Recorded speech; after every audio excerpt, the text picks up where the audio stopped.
Aviso legal. Lo que sigue a continuación contiene un resumen parcial e incompleto de la obra. Se recomienda la lectura del libro en su totalidad. El autor de este libro, Adrian Hon, estudiante de neurociencia en su juventud, es, entre otras muchas cosas, escritor y diseñador de juegos de realidad alternativa. Nos habla del concepto de gamificación, una especie de sistema, proceso o estrategia para incluir en diferentes ámbitos elementos o mecánicas de juego o videojuego, donde se recompensan o castigan ciertos comportamientos para tratar de hacer ese ámbito, entre comillas, más divertido, o para alterar la motivación de la persona. Aunque hay varios tipos de gamificación, como la genérica o la coercitiva, básicamente se trata de modificar el comportamiento humano por parte de gobiernos y empresas, para conseguir unos fines determinados, como pueden ser su vigilancia y control, o para exprimir al máximo sus ahorros y su dinero. Se trata de aplicar estrategias de conductismo tratando a los humanos de manera genérica, como robots manipulables. Para ello se pueden emplear diferentes técnicas, como la de establecer coeficientes de refuerzo variables, reforzando un comportamiento deseado y otorgando recompensas a intervalos impredecibles, jugando con la esperanza del jugador, como por ejemplo se hace con las máquinas tragaperras, o con los cofres del tesoro en los videojuegos. También se utilizan bucles compulsivos, para engancharlo el máximo tiempo posible. Por tanto, lo que está haciendo valientemente el autor es denunciar a su manera este tipo de prácticas poco éticas, posicionándose en contra de las formas más abusivas de la gamificación. En este libro el escritor describe muchos ejemplos concretos y muy llamativos, mencionando prácticas y empresas concretas. En general, lo que hacen es fomentar la competitividad y productividad de manera absurda, llegando en muchas ocasiones a perjudicar la salud de las personas. Lo que puede provocar ese afán competitivo es no disfrutar del juego.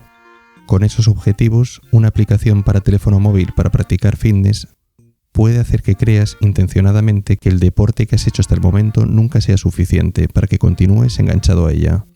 Como la gamificación trata de convencer al usuario de sus beneficios, se respalda en ocasiones en afirmaciones basadas en estudios individuales que hacen creer que tienen una validez científica, pero que no ha sido demostrada y que pretenden realmente respaldar productos comerciales. Poco a poco la gamificación se ha ido inmiscuyendo en todos los ámbitos. En este libro se describen ejemplos concretos de cómo en el lugar de trabajo empresas han monitorizado a sus empleados, tratando de saber estas de manera precisa cuánto tiempo pasan sentados en la silla de su oficina.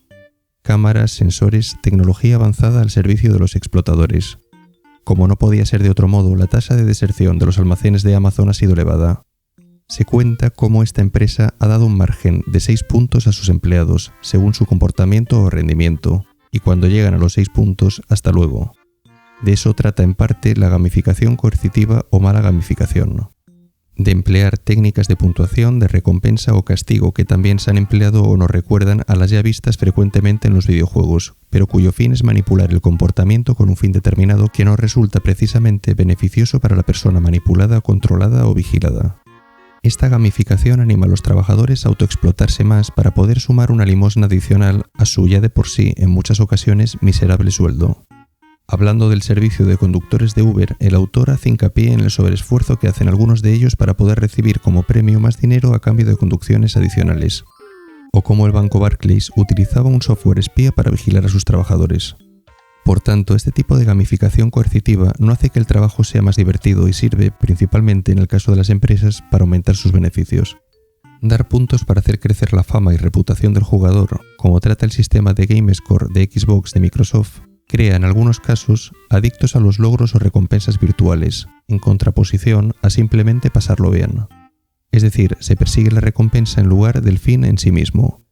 Finalmente, la codicia de algunas empresas ha derivado en juegos dentro de otros juegos, como la mecánica de los cofres sorpresa parecidos a los juegos de azar o la de los micropagos.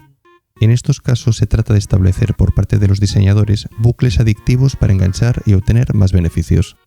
La gamificación coercitiva se trata de un tipo de gamificación maliciosa en la que se dirige la conducta del ser humano tratándolo como un robot que se encuentra jugando un juego que no tiene la opción de no jugar, a no ser que abandone el estado carcelario en el que se encuentre, o su trabajo o empresa. Se convierte en una especie de NPC de un videojuego, es decir, en un personaje no jugable, que está en el juego pero que no tiene espíritu o que no puede salir de la simulación. El autor también protesta contra los juegos que utilizan una mecánica de grindeo y de comportamientos compulsivos innecesarios. Aplicar estas técnicas de gamificación al sistema educativo o gamificarlo de este modo provoca que los estudiantes estén más pendientes de ganar puntos en lugar de aprender. Según dice el autor, para muchos el mundo es realmente un juego, pero el juego está amañado. Realmente cree que el mundo no es un juego, aunque nos quieren hacer creer que sí lo es.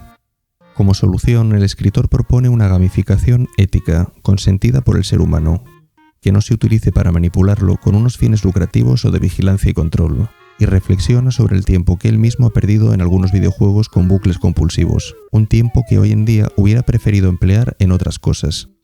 Apela a la responsabilidad de los diseñadores de gamificación para que no se centren en el único beneficio empresarial, sino que también trabajen a favor del jugador, añadiendo que llevar a cabo una gamificación ética conlleva suprimir de la motivación para hacerla la recompensa extrínseca del dinero y los elogios. En conclusión, la gamificación ética consigue que las cosas difíciles y tediosas sean un poco más divertidas, alivia la carga de las personas y no les quita tiempo y dinero de manera abusiva.